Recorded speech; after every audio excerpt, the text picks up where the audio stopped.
ನಟಿ ಭಾವನಾ ರಾಮಣ್ಣಗೆ ವೀರ್ಯ ದಾನ ಮಾಡಿದ ವ್ಯಕ್ತಿ ಯಾರು ಗೊತ್ತಾ? IVF ಮೂಲಕ ತಾಯಿಯಾಗುತ್ತಿರುವಂತಹ ನಟಿ ಭಾವನಾ ತಾಯಿಯಾಗುತ್ತಿರುವುದು ಸಿಕ್ಕಾಪಟ್ಟೆ ಚರ್ಚೆಯಾಗ್ತಾ ಇದೆ.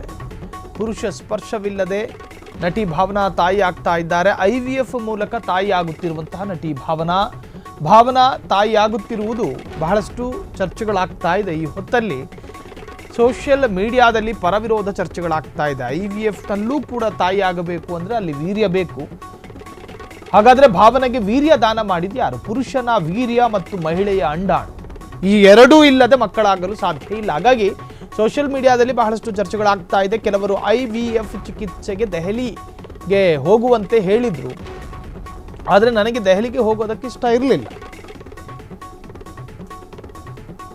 ಬೆಂಗಳೂರಿನಲ್ಲೇ ಟ್ರೀಟ್ಮೆಂಟ್ ಪಡೆಯಬೇಕೆಂದಿತ್ತು. ಹಾಗಾಗಿ ನಾನು ಇಲ್ಲೇ ಪಡ್ಕೊತಾ ಇದ್ದೀನಿ.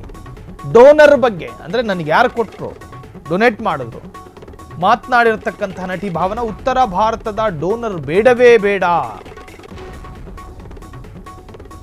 ದಕ್ಷಿಣ ಭಾರತದ ಡೋನರ್ ಬೇಕೆಂದು ವೈದ್ಯರ ಬಳಿ ಹೇಳಿದ್ರಂತೆ. ಅಂದರೆ ಉತ್ತರ ಭಾರತದವ್ರು ಯಾರಾದ್ರು ಆಹಾರ ಶೈಲಿ, ಜೀನ್ಸ್, DNA ಎಲ್ಲ ಒಂದೇ ಥರ ಇರುತ್ತದೆ.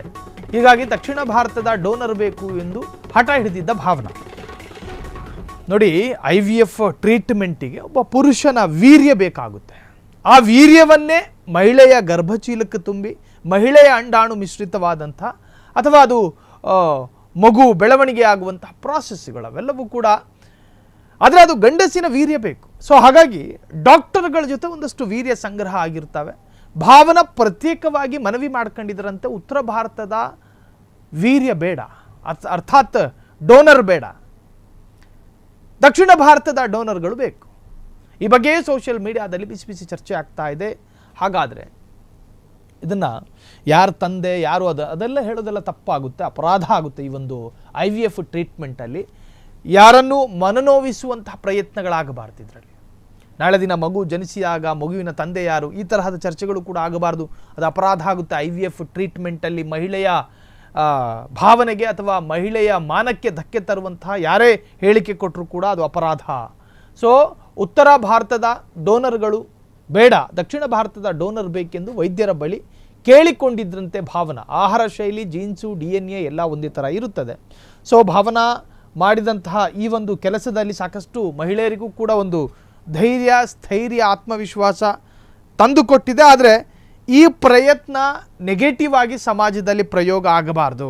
ಮದುವೆನೇ ಆಗದಲ್ಲೇ ಎಲ್ಲ ಮಹಿಳೆಯರು ಒಂಟಿಯಾಗಿ IVF ಟ್ರೀಟ್ಮೆಂಟ್ ಪಡೆದುಕೊಂಡು ಇಲ್ಲಿ ಗಂಡು ಮಕ್ಕಳನ್ನು ಅನಾಥ ಮಾಡುವಂಥ ಪ್ರಯತ್ನವೂ ಕೂಡ ಇದರಲ್ಲಿ ಆಗಬಾರ್ದು. ಸೊ ಕೆಲವರಿಗೆ ಇದೊಂಥರ ಪ್ರೇರಣೆಯಾಗಿ ಕಾಣುತ್ತೆ, ಇನ್ನು ಕೆಲವರಿಗೆ ಒಂದು ರೀತಿಯಲ್ಲಿ ಬೇರೆ ತರಹದ ಕಾಣುತ್ತೆ. ಆದರೆ ಭಾವನಾ ಅವರ ಈ ಒಂದು ನಡೆಗೆ ಜಗತ್ತಿನಾದ್ಯಂತ ಪ್ರಶಂಸೆಗಳು ಕೂಡ ವ್ಯಕ್ತವಾಗ್ತಾ ಇದೆ, ಜೊತೆಗೆ ವಿಮರ್ಶೆಗಳು ಕೂಡ ವ್ಯಕ್ತವಾಗ್ತಾ ಇದೆ. ಕ್ಷಣ ಕ್ಷಣದ ಸುದ್ದಿಗಳಿಗಾಗಿ ಫ್ರೀಡಂ ಟಿವಿ ಸಬ್ಸ್ಕ್ರೈಬ್ ಮಾಡಿ, ಲೈಕ್ ಮಾಡಿ ಹಾಗೂ ಫಾಲೋ ಮಾಡಿ. ಹೊಸ ಸುದ್ದಿಗಳ ನೋಟಿಫಿಕೇಶನ್ಗಾಗಿ ಬೆಲ್ ಐಕಾನ್ ಮೇಲೆ ಕ್ಲಿಕ್ ಮಾಡಿ.